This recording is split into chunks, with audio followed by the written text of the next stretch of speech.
Class notes. तो कैसे हैं आप लोग? आपकी पढ़ाई कैसी चल रही है? कैसा है, ठंडा है आपके शहर में? तो कमेंट करके बताइए, ठीक है। तो ये वॉकैब सीरीज का चौथा वीडियो है। वॉकैब सीरीज कंटिन्यू चल रहा है। आपको बता दिया गया था इस वॉकैब सीरीज में क्या क्या होगा, जैसा कि सीनो एंटो चल रहा है ना, वन वर्ड चलेगा और इडियम्स एंड फ्रेजेस भी चलेगा। इसके सोर्सेस क्या होंगे ये सब भी बता दिया गया था आपको। जितने लास्ट इंपॉर्टेंट एग्जाम्स वगैरह हैं वो सब कवर किए जाएंगे इसमें, ठीक है। लेकिन मुद्दे पे आने से पहले हम कुछ स्ट्रेटजी की बात कर ले, हर वीडियो की तरह। चलिए स्टार्ट करते हैं इसमें। तो ये है अपने पास एग्जाम स्ट्रेटजी। कितने दिन है ईपीएफओ का आप देख सकते हैं। फर्स्ट वीक ऑफ मई में होगा अकॉर्डिंग टू शेड्यूल। तो 90 डेज है अपने पास। IBSEIU लास्ट वीक ऑफ फे में होगा तो 25 डेज है। ATC डिक्लेयर नहीं हुआ है, हुआ होगा भी तो I don't know. 40 to 45 days है, ठीक है। CGL first week of May में हो जाना है तो 90 डेज है, तब अप्रॉक्स मान लेते हैं, ठीक है। CHSL का भी 40 डेज मान लीजिए। RBI ग्रेड भी मार्च में होगा, लास्ट वीक ऑफ मार्च में, तो 40 डेज के आसपास में मान लेते हैं। CDS का डेट भी तकरीबन फरवरी लास्ट में हो जाना चाहिए। I don't know declaring date, लेकिन हो जाना चाहिए, तो उसका भी 1 महीना मान लेते हैं। एफकट फरवरी लास्ट वीक में होगा तो 20-25 दिन, 31 दिन, ये भी मान लेते हैं। चलिए, तो कंक्लूजन यही है कि 3 महीने के अंदर में जितने भी मोस्ट टॉप एग्ज़ाम है ये सब हो जाना है। तो हो जाएगा, तो इसमें तो इंग्लिश तो होगा, तो क्या आप इग्नोर करेंगे? बिल्कुल नहीं। आप मेरे वीडियो के साथ बने रहिए। हर दिन में तकरीबन 25 वॉकेब सिनोनिम्स एंटोनिम्स का अगर सब मिला दिया जाए तो 100 वोकेबलरी हो रहा है। 100 वोकेबलरी आपको दिया जा रहा है मॉर्निंग में, ठीक है। थोड़ा बहुत डिले हो जाता है इंटरनेट स्लो की वजह से, लेकिन हर दिन उसी टाइम पे अपलोड कर दी जाती है। तो ये चौथा वीडियो है। चलिए अब स्टार्ट करते हैं, नहीं तो ज़्यादा वीडियो लंबा हो जाएगा। और हाँ, ये कितना हेल्पफुल है आप कमेंट नहीं कर रहे हैं, सीधा देखते जा रहे हैं। सब्सक्राइब भी कीजिए, फॉरवर्ड भी करना होता है। अगर नहीं बोल रहा हूँ तो जिम्मेदारी मतलब पूरा कीजिए, है ना। ये वीडियो बनाने के लिए पीछे काफ़ी मेहनत है, आप इस बात को नहीं समझ पा रहे हैं। तो चलिए स्टार्ट करते हैं।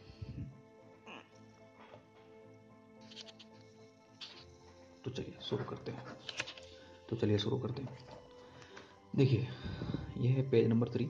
आपको बताया था कि SSC CGL का जब सिनोनिम्स ख़त्म हो जाएगा तब हम एंटोनिम्स भी कर लेंगे CGL का, उसके बाद हम CHSL का करेंगे, फिर डिफेंस पे आ जाएंगे, NDA सीरियस वगैरह का कर लेंगे, ठीक है।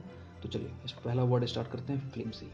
फ्लिम्सी देखिए काफ़ी एडजेक्टिव वर्ड है। हाँ, मैंने वर्ड का जो कैरेक्टर्स है मैंने साइड में लिख दिया है, अगर जो भी बच गया होगा बाई मिस्टेक तो आप उसको कर लीजिएगा, ठीक है। यह पहला वर्ड है flimsy. Flimsy means weak, easily damaged, ठीक है। अगर एक एग्जाम्पल के तौर पे देखें तो आप कोई भी एक्सक्यूजेज बनाते हैं क्लास में तो मैडम कहती हैं इस टाइप का फिल्मी टाइप, है ना, फिल्मी टाइप एक्सक्यूजेज मत बनाओ। यानी कि समझ रहे हैं, वीक एक्सक्यूजेज हैं जो आपकी बहाना में जाननी है, दमनी है, झूठा बहाना कर रहे हो, यानी कि वीक एक्सक्यूज दे रहे हैं, फिल्म से एक्सक्यूजेज दे रहे हैं, ठीक है। तो इस तरह से आप याद कीजिएगा इसको, फ्लिम्सी, ठीक है। चलिए नेक्स्ट है लग्जरियंट। लग्जरियंट एडजेक्टिव वर्ड है। इसका मीनिंग आप मतलब एग्जाम्पल के तौर पे आप समझ सकते हैं क्या होगा।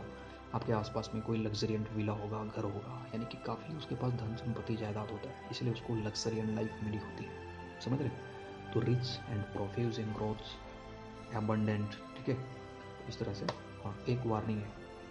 वार्निंग ये है कि हम सभी डिफरेंट स्टेट से बिलोंग करते हैं। इंडिया बहुत डाइवर्स है, ठीक है। अगर आपके स्टेट में या आपकी स्कूलिंग टाइम पे अगर डिफरेंट प्रोनाउंसिएशन बताई गई होगी तो आप वैसा ही कीजिए।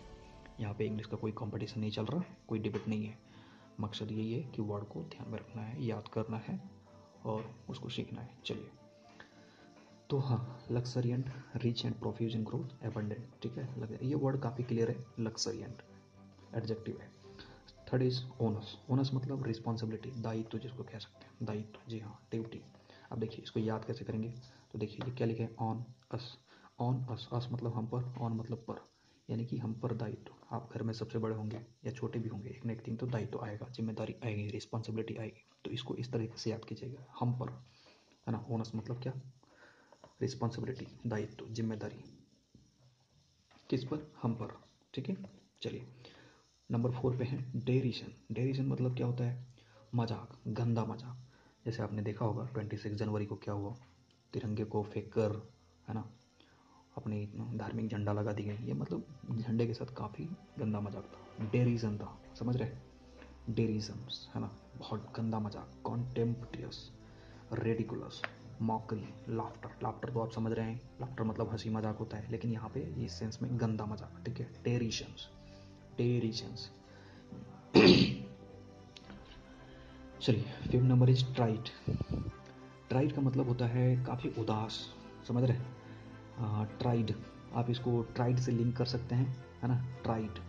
ट्राइड मतलब आप जानते हैं काफ़ी थका हुआ, है ना, थक गया, उबाऊ हो गया, पक गया, एकदम उदास होकर बैठा हुआ है, लैकिंग ओरिजिनली, जब अपना ओरिजिनलिटी खो दें उसको कहते हैं ट्राइड।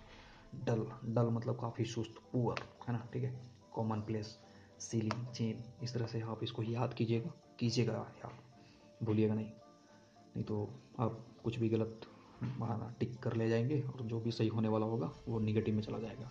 तो सावधानी हटी दुर्घटना घटी, इस तरीके का हाल हो जाएगा आपका, तो याद करना है। चलिए, 6 नंबर पे है डिबैकल। गाइस, एक वार्निंग फिर से, अगर आपकी प्रोनाउंसिएशन थोड़ी सी डिफरेंट है तो डिफरेंट कीजिए, यहाँ पे कोई बाउंड नहीं है कि मैं जो पढ़ा रहा हूँ वही करना है। आपके स्टेट में अलग तरीके से इंग्लिश का वेलकम हो रहा होगा तो वैसे कीजिए, ठीक है ना। चलिए, डिबैकल। डिबैकल मतलब क्या होता है, डिबैकल मतलब भयावह दुर्घटना। जैसे अपने केदारनाथ का भयावह एक्सीडेंट देखा होगा, 2012 या 13 में आया था शायद। क्या हुआ था, काफ़ी बारिश हुई थी, बादल फट गए थे, नदियाँ काफ़ी तेज़ रफ्तार से बही और सारा रास्ते में जो भी था ले गया। तो इसको याद कैसे करना है, स्टोरी तो मैंने बना दिया। देखो, डिबैकल, तो DEB केदारनाथ कैसा है, देवों की भूमि, DEB से देव याद रख लो, देवों की भूमि केदारनाथ, है ना, कनेक्शन करो, लिंक करो, देख रहे। तो केदारनाथ में क्या हुआ था, काफ़ी दुर्घटनाएं हुई थी, डिजास्टर आया था, देवों की भूमि पे क्या आया था, डिजास्टर आया था, समझ रहे। तो sudden and economic failure, downfall, disaster, देख रहे हैं, फियास्को मतलब काफ़ी दुर्घटना हुई, क्षति हुई, समझ रहे, इस तरह से याद करना है। चलिए, 7 नंबर पे चलते हैं, ऑस्ट्रासाइज, समझ रहे हैं, ऑस्ट्रासाइज। देखिए, साइज से याद रखिए सीज, ऑस्ट्रासाइज से याद रखिए सीज, यानी कि बहिष्कार करना, बाहर करना, समझ रहे, बहिष्कार करना, कहाँ से, सोसाइटी से, समाज से, लोगों से, ग्रुप से, इस तरीके से उसको कहते हैं ऑस्ट्रासाइज, सीज करो, बंद करो, इसको बैन करो, देख रहे हैं यहाँ पे, देखिए बैनिस, ठीक है, इसे बैन करो, बैनिस, तो यहाँ पे ऑस्ट्रासाइज और ये है बैनिस। चलिए, 7 नंबर पे देखते हैं, हाँ सॉरी 8 नंबर पे प्रोफिलैक्टिक। प्रोफिलैक्टिक, प्रोफिलैक्टिक को हिंदी में कहते हैं मतलब बीमारी से बचाव के लिए नए नए तरीके ढूंढना, है ना, कुछ एडवांस लेवल का। जैसे देखिए, प्रो, मोबाइल में भी आजकल प्रो वर्जन आ गया है। प्रो वर्जन का मतलब क्या हो गया, जो भी उसमें फीचर्स हैं, एग्जिस्टिंग फीचर्स, उसमें कुछ एडवांस होना, नया फीचर जो जाना, उसको कहते हैं प्रो। तो प्रोफिलैक्टिक का मतलब यही हुआ कि किसी बीमारी से, या थोड़ा सा मेडिकल वाले टर्म जैसा लग रहा है ना, किसी मेडिसिन का नाम टाइप का लग रहा है, तो आप याद रखिएगा, किसी बीमारी से लड़ने के लिए कुछ प्रिवेंटिव, है ना, प्रिवेंटिव कॉन्ट्रासेप्टिव्स, देख रहे हैं, बीमारी से लड़ने के लिए के तरीके, तो प्रोफिलैक्टिक कहते हैं उसको, एडजेक्टिव वर्ड है। चलिए, 9 नंबर पे कॉडल। देखिए, कॉडल को हिंदी में कहते हैं काफ़ी लाड़ प्यार करना, दुलार करना। आप देखते होंगे आपके शहर में कोई रिच पर्सन होगा, है ना, उसके पास कुत्ते बिल्ली पालतू होंगे, या कोई धार्मिक इंसान होता होगा आसपास में, तो देखते होंगे वो गाय से काफ़ी लाड़ प्यार करता है, कॉडल करता है। तो याद रखिए, सी से काऊ, है ना, सी से कैट, जो रिच होता है वो कैट से, जो थोड़ा सा, है ना, कुछ लोगों के पास कुत्ते भी देखते होंगे आप, कार में, है ना, कुत्ते को बैठा लेता है पूरी सड़क पर, तो सी, कॉडल। कॉडल मतलब लाड़ प्यार, समझ रहे, treat someone in an intelligent way, काफ़ी अच्छा व्यवहार करना उसके साथ, सेटिस्फाई होना, कॉकर, पैम्पर, पैम्पर, देख रहे हैं, पैम्पर। चलिए, 10 नंबर पे आते हैं रिवरी।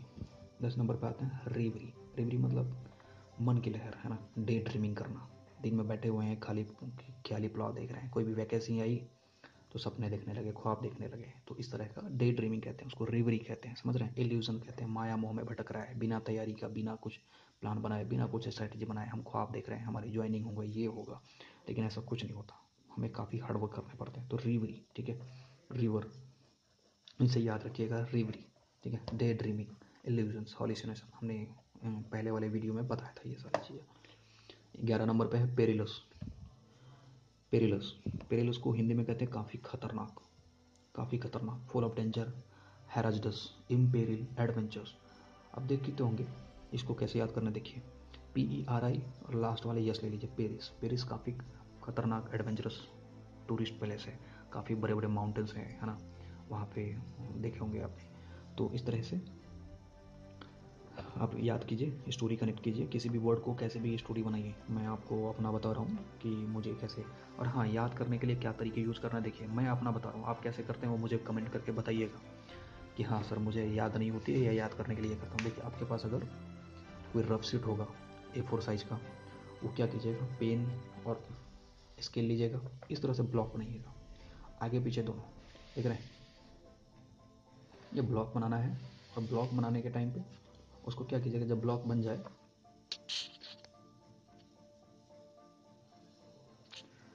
जब ब्लॉक बन जाए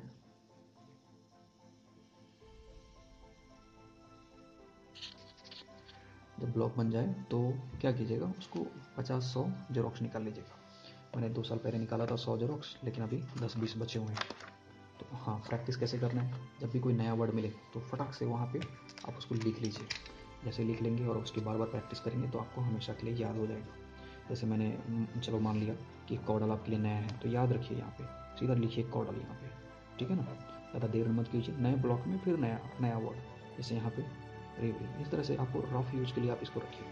रफ यूज़ के लिए जब रखेंगे तो आप इसको ज़्यादा से ज़्यादा प्रैक्टिस कर पाएंगे, और जितनी ज़्यादा प्रैक्टिस कर पाएंगे तो उतनी ही आपकी वोकेबलरी स्ट्रॉन्ग हो जाएगी। वोकेबलरी स्ट्रॉन्ग होगी तो आपका इंग्लिश थोड़ा सा स्ट्रॉन्ग होगा। तो चलिए आते हैं मुद्दे पे। 12 नंबर पे है ऑडासियस। ऑडासियस कैसे याद करेंगे, देखिए जिसके पास ज़्यादा नॉलेज हो जाता है तो काफ़ी मतलब कॉन्फिडेंस आ जाता है। कॉन्फिडेंस आ जाता है मतलब ऑडा क्रिएट हो जाता है, देख रहे हैं, यानी कि बोल्ड हो जाता है, उसके पास रिस्क लेने की हिम्मत आ जाती है, समझ रहे हैं। ऑडासियस काफ़ी हिम्मत, है ना, काफ़ी बोल्ड रिस्क लेने के लिए, मतलब जो क्या कहते हैं उसको, हिम्मत हो जाना, ऑडासियस हो जाना। आपने देखा होगा एक स्टोरी है, मतलब रिसेंटली 4 महीने पहले क्या हुआ था, एक लड़की थी लॉ की पढ़ाई करने वाली, दिल्ली से रांची जा रही थी। तो रास्ते में क्या हुआ, रांची पहुंचने से पहले कुछ कुछ किसान आंदोलन या हड़ताल चल रहा था रेलवे ट्रैक पे, तो डाइवर्ट करना पड़ा। तो डाइवर्ट तो करना पड़ा, लेकिन सारे पैसेंजर उतर के चले गए ज़्यादा टाइम होने के, लेट होने की वजह से, लेट होने के डर से। लेकिन लड़की जिद बैठ गई, क्यों, क्योंकि वो ऑडासियस थी, काफ़ी नॉलेजेबल थी, और उसको पता था कि ये हमारा राइट है, हमने टिकट इसी ट्रेन का लिया है तो इसी से जाएंगे। तो इस तरह का आप स्टोरी क्रिएट कीजिए। मैं सिंपल सा बता रहा हूँ आपको, स्टोरी क्रिएट कीजिए। कैसे याद करना है, ऑडा, जैसे नॉलेज हो जाएगा तो ऑर्डर क्रिएट हो जाएगा, ठीक है। चलिए 13 नंबर पे आते हैं, क्वेरुलस, क्वेरुलस, ठीक है। 30 नंबर पे है क्वेरुलस। क्वेरुलस मतलब विचित्र, है ना, कॉम्प्लेनिंग, लैमेंटिंग, प्लेंटिव, इस तरह से आप याद कीजिएगा। क्वेरुलस काफ़ी विचित्र है, बहुत झगड़ता रहता है। तो याद देखिए इसका ये जो वर्ड है उसे याद कनेक्ट कीजिए, क्वेरल। क्वेरल मतलब क्या होता है, झगड़ना। काफ़ी विचित्र लोग होते हैं यार, काफ़ी अलग, मतलब उस टाइप के लोग काफ़ी झगड़ते रहते हैं। क्वेरल्स, कंप्लेनिंग, समझ रहे हैं। तो इस तरह से याद कीजिएगा। 14 नंबर पे है क्वाइनेंट। ये जी जो है साइलेंट रखिएगा इसको, ठीक है। आप कैसे पढ़ते हैं डिपेंड्स ऑन यू, तो इसको साइलेंट रखिएगा। क्वाइनेंट, क्वाइनेंट मतलब इसको हिंदी में क्या कह सकते हैं, मार्मिक, मतलब काफ़ी दुख होना, उदास होना, ठीक है। जो दुखी लोग होते हैं, क्वाई से देखिए याद रखिएगा, पॉइजन। दुखी लोग हैं ना, क्या कहते हैं, जब वो अकेला छोड़ देगा तो वो काफ़ी डिप्रेशन में चला जाता है और सुसाइड भी कर सकता है। अभी हाल ही में 2020 में देखने को मिला था, एक बहुत बड़ा बॉलीवुड एक्टर सुशांत सिंह राजपूत ने क्या किया था। हालांकि बहुत सारे षड्यंत्र था उसके हम डीप में नहीं जाएंगे क्या था, आई डोंट नो, लेकिन मैं आपको स्टोरी क्रिएट कर रहा हूँ कि पॉइस से याद रखिएगा, पॉइजन। पॉइजन लोग कब ले लेता है, जब काफ़ी उदास हो, दुखी में हालात में हो, है ना, काफ़ी कोई ऐसे सीन हो या जो उसको टच कर रहा हो, टचिंग, समझ रहे हैं ना, इस तरह से पॉइनेट। 15 नंबर पे है एक्रो। एक्रो का मतलब देखिए, एक्रो को क्या कहेंगे, काफ़ी वृद्धि होना, निकलना। जैसे आपने देखा होगा जो 70 या 80 के दशक में जो स्टूडेंट पॉलिटिक्स थे, वहाँ से बहुत सारे पॉलिटिशियंस आज के डेट में अक्रू हुए हैं, निकले हुए हैं, इमर्ज हुए हैं, देख रहे हैं, एकुमुलेट होना, एकुमुलेट होना, इमर्ज हुए हैं, है ना, कम आउट।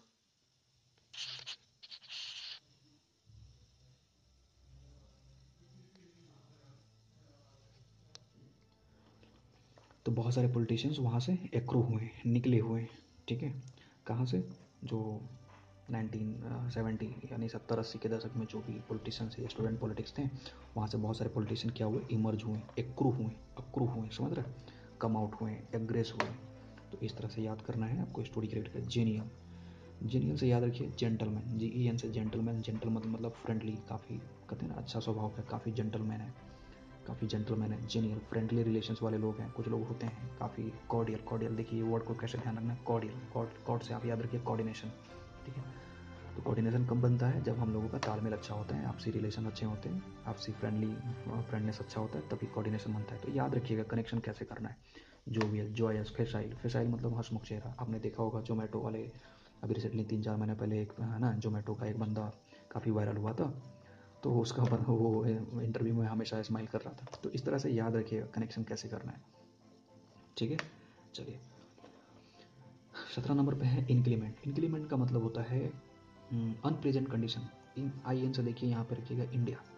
इंडिया के जितनी नॉर्थ एरिया में जाएंगे उतना ही अनप्लेजेंट कंडीशन होता जाएगा। काफ़ी ठंड होती है, क्लाइमेट अनफेवरेबल में होता है, अनसपोर्टेबल होता है।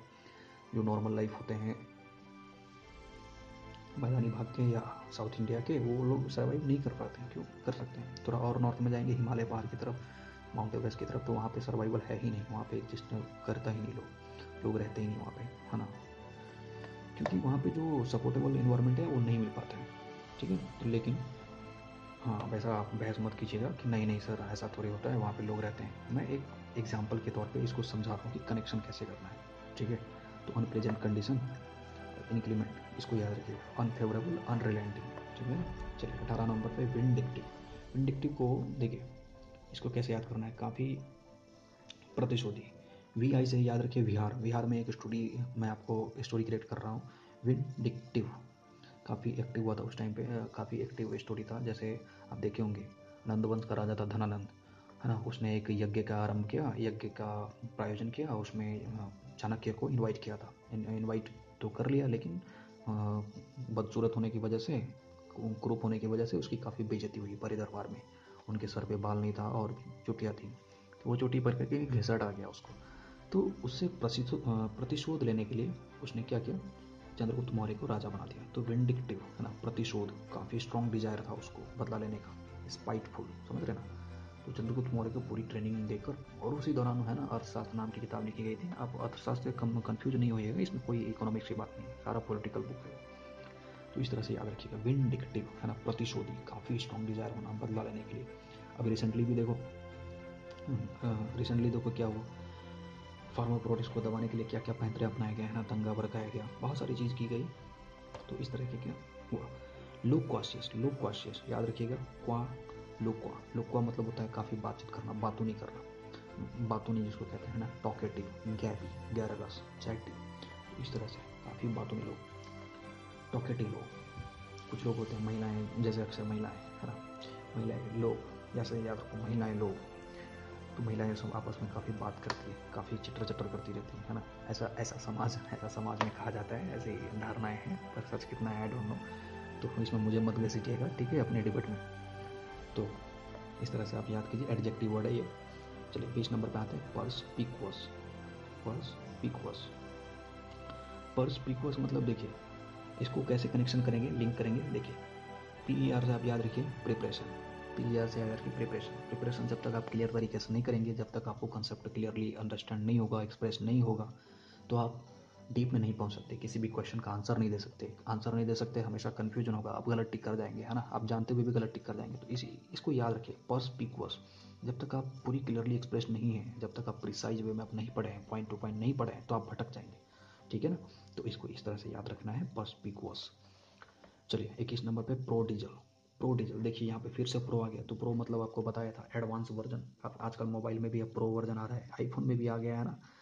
कितने प्रो मतलब एडवांस, जो भी फीचर मोबाइल में पहले से एग्जिस्ट था, प्रो निकाल के उसमें थोड़ा सा एडवांस कर दिया, बस इतना ही प्रो। तो इसका मीनिंग क्या होता है, चलिए मैं आपको बताता हूँ। काफ़ी खर्चीला, ठीक है, काफ़ी वेस्टफुल करना, लैविश करना। प्रॉफिलिगेट देखिए, जितने भी प्रॉफिट हो रहा था, गेट मतलब क्या होता है, जैसे हम लोगों के घर में गेट होता है, तो उसके माध्यम से हम अंदर बाहर करते हैं, है ना, अंदर बाहर जाते हैं, तो प्रॉफिट, जितनी भी प्रॉफिट था सब बाहर चला गया, इतनी खर्चीला आदमी था। स्क्वेंडर मतलब काफ़ी, ये सब सिनोनिम्स है, मतलब मीनिंग सेम है ना, थोड़ा बहुत डिफरेंट है, यूजेस डिफरेंट होता है। और ये वर्ड में ये ब्रैकेट में ये क्यों दे रहा हूँ, देखिए ये कहाँ पे काम आएगा। हम सभी लोग कोई ना कोई एग्ज़ाम दिए होंगे जिसमें क्लोज टेस्ट रहा होगा, 12वीं के एग्ज़ाम दिए होंगे, वहाँ भी क्लोज टेस्ट रहता है। तो क्लोज टेस्ट में 4-5 सेंटेंस दी जाती है और सेंटेंस में हमें नाउन के साथ नाउन मैच करके लिखना होता है। तो उस तरीके से मैं ये वर्ड आइडेंटिफाई करने के लिए ब्रैकेट में दिया हुआ हूँ कि इसको आप देखिए, ये वर्ड कैसे ध्यान रखना है, एडजेक्टिव है ना, इन, ये भी एडजेक्टिव है, ये भी एडजेक्टिव है। इस तरीके इसे आइडेंटिफाई करने के लिए मैंने ये ब्रैकेट में लिख दिया हुआ है। जो भी वर्ड छूट गया होगा तो आप कर लीजिएगा, जैसे जेनियल यहाँ पे छूट गया है तो आप कर लीजिएगा, ये आपके लिए होमवर्क छोड़ देता हूँ। और करके मुझे बताइएगा, कमेंट में बताइएगा कि ये जेनियल कौन सा वर्ड है, नाउन है, प्रोनाउन है, एडजेक्टिव है, किस तरीके का है। ठीक है, चलिए आगे देखते हैं। प्रोडिजल, प्रोडिजल मतलब बता दिया, प्रो मतलब एडवांस लेवल का खर्चीला। ठीक है, चलिए 22 नंबर पे है एंट्रेपिड। फिर वही वर्ड आ गया रिपीट, है ना। आपको यहाँ पे बताया था ऑडासियस। देखिए ऑडासियस मतलब अभी एक स्टोरी क्या क्रिएट किया था कि एक लड़की थी, दिल्ली से रांची जा रही थी, तो वो जिद पे अड़ गई थी, नॉलेजेबल थी, लॉयर थी, जिद पे अड़ गई थी, नहीं ये मेरा राइट है तो हम इसी ट्रेन में बैठ के जाएंगे, इसी के टिकट लिए हैं। तो काफ़ी ऑडा था, नॉलेजेबल थी, उसको अपने कानून का अधिकार पता था, समझ रहे हैं ना। ऑडासियस या इस तरह से याद रखिएगा, ऑडा क्रिएट हो जाता है जब नॉलेज आ जाता है। तो चलिए ये देखिए इंटरपिड, इससे याद, इसको कैसे याद रखेंगे, इंटर, तो सेम स्टोरी को क्रिएट करते हैं। दिल्ली टू रांची जा रही थी तो इंटर सिटी कहते हैं ना, इंटर सिटी मतलब दो डिफरेंट सिटी, तो इस तरह से याद रखिए इंटर सिटी, है ना। इंटर सिटी, नो फियर्स है उसके पास, काफ़ी ब्रेव है, फियरलेस है, ऑडासियस है, काफ़ी बोल्ड लड़की थी वो। उस स्टोरी को क्रिएट करके याद कीजिएगा, इंटरपिड, समझ रहे हैं, इंटरपिड। चलिए लास्ट है इनफेमी। इनफेमी मतलब well known for the some bad quality और डीप नॉटरिटी, मतलब काफ़ी अपयश, कलंक, कुख्यात, समझ रहे हैं, तो उसको कहते हैं इनफेमी। देखिएगा इनफेमी काफ़ी कुख्यात, जैसे जैसे कुछ गुंडे लोग होते हैं, कुछ जैसे रिसेंटली क्या हुआ था, उत्तर प्रदेश की एक स्टोरी है, विकास दुबे नाम का एक आदमी था, जो क्या हुआ, है ना, काफ़ी पॉलिटिकल कनेक्शन था, है ना। इन फैमी यानी कि फैमिली लोगों में भी, फैमिली उसकी फैमिली की तरह था, इन फैमी मतलब फैमिली की तरह था, पॉलिटिकल कनेक्शंस, तो काफ़ी कुख्यात हो गया। जैसे कोई छोटे मोटे गुंडे हैं तो उसको 2-4 थप्पड़ लगा दो यानी डांट दो तो वो सुधर जाता है, लेकिन जब वही बड़े लेवल पे हो जाए, इसका मतलब क्या है कि उसको किसी न किसी का सपोर्ट मिला है, कोई ना कोई फैमिली वाले सपोर्ट है या तो कोई बड़े लोगों का फैमिली में सपोर्ट है, समझ रहे हैं, इस तरीके का। इन फैमी याद रखिएगा। वेन आपको देखिए स्टोरी क्रिएट कर रहा हूँ मैं कहीं से भी, ये मेरा तरीका है, आप अपने तरीके से कीजिए, लेकिन याद करना है, मकसद ये है, समझ रहे हैं ना। Well known for some bad quality और नोटरिटी, समझ रहे हैं, तो इस तरह से आपको याद करना है, और याद तो करना है, और कमेंट भी कीजिए, सब्सक्राइब भी कीजिए, लाइक भी कीजिए, शेयर तो करना ही है। लाइक कीजिए नहीं कीजिए, लेकिन सब्सक्राइब तो ज़रूर कीजिए और कमेंट कीजिए, बताइए कि ये कितना आपके लिए बेनिफिट है, यूजफुल है या नहीं है, इसको कंटिन्यू रखना चाहिए, करना चाहिए या नहीं करना चाहिए।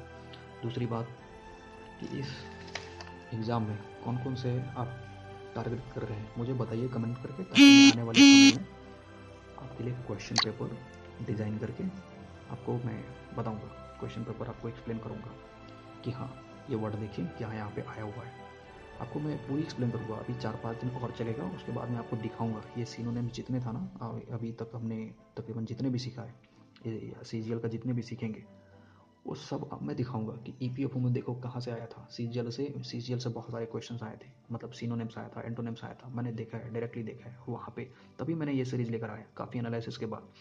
देखिए जितने सारे कमीशन है ना, जो भी एग्ज़ाम लेने वाला है, उस सब के पास 400-500 की एक लिस्ट होती है, और उसी लिस्ट को बार बार रिपीट करती है। वो कोई नया इनोवेशन नहीं, कोई इन्वेंशन नहीं, वो कोई ब्रिटिश डिक्शनरी नहीं है जो नए नए वर्ड लाती रहती है, नहीं। उसके पास एक लिस्ट पड़ा हुआ है कई सालों से, जब से एग्जाम दे रही तब से, और उसी में से बार बार रिपीट कर रही है। नहीं तो इधर का कॉपी कर दिया इधर, इधर का कॉपी कर दिया इधर, इधर का कॉपी कर दिया इधर, इस तरीके से मतलब 400-500 वर्ड रिपीट होता रहता है। अगर किसी सीजीएल के एग्ज़ाम में, किसी सीजीएल के शिफ्ट में 2 वोकेब आए, समझ रहे हैं, 2 वोकेब आए, और ये 2 वोकेब जो अगला शिफ्ट होगा वो नहीं आएगा, दूसरा रिपीट हो जाएगा, फिर ऐसे चलते 10-12 शिफ्ट होता है, सॉरी 10-12 दिन, 15 दिन एग्ज़ाम चलता है, तो 15 दिन में अगर मान लीजिए डिफरेंट वर्ड आ गए तो 30 वर्ड आ जाएंगे। तो ये 30 वर्ड, इस 30 वर्ड में से ये बहुत पॉसिबल है कि CGL में नहीं, CHSL में नेक्स्ट ईयर जरूर रिपीट हो जाएगा, फिर CHSL का होगा उसका नेक्स्ट CGL में जरूर रिपीट हो जाएगा, तो इस तरीके से चलता रहता है। 400-500 वर्ड उसने अपने लिस्ट में रखे हुए हैं और बार बार रिपीट होते रहते हैं। तो यही स्ट्रैटेजी है, आप इसको अच्छे से पढ़िएगा, एकदम खतरनाक धुएंधार तरीके से याद कीजिएगा। कमेंट कीजिए कि कैसे डिफ़िकल्ट हो रही है, नहीं समझ में आ रहा है, या कुछ नया स्टोरी बनाओ, क्या चाहिए आपको, कमेंट कीजिए। ठीक है, चलिए, ओके, बाय।